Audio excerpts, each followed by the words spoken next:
2025ko Euskal Kulturgintza aztertzen du urteko azken zenbakiak ohikoa denez.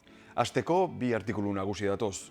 Lehenengoan, Arantza Sante Estebanek Euskal Kultur Praktika garaikideek bestelakotasunarekin duten harremanaz egiten du gogoeta.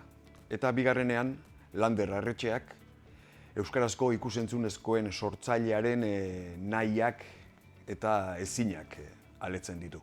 Bi artikulu horiekin batera, beste 15 artikulu datoz, 7 idatziz eta 8 irudiz, denak ere tematikoki antolatuta. Idatzien artean, Elena Olabe, Alexander Gurrutxaga, Leire Elison, Xalba Ramirez, Galder Perez, Maite Berriozabal eta Gaizka Izagirre dira egileak. Eta irudigileak aldiz, Joseba Larratxe, Patxi Gallego, Marine Arbeo, Paula Estebez, Aspi, Dani Fano, Eider Reibar eta Esprai. Zenbaki osatzeko, 2024ko Euskal Liburugintzaren azterketa dator. Jakin Filosofatzen sailean, Peru Galbete musikaria elkarrizketatu du Itziar Ugarte kazetariak. Eta azalean, Irantzu Pastorren irudia, kultura opari bihurtuta.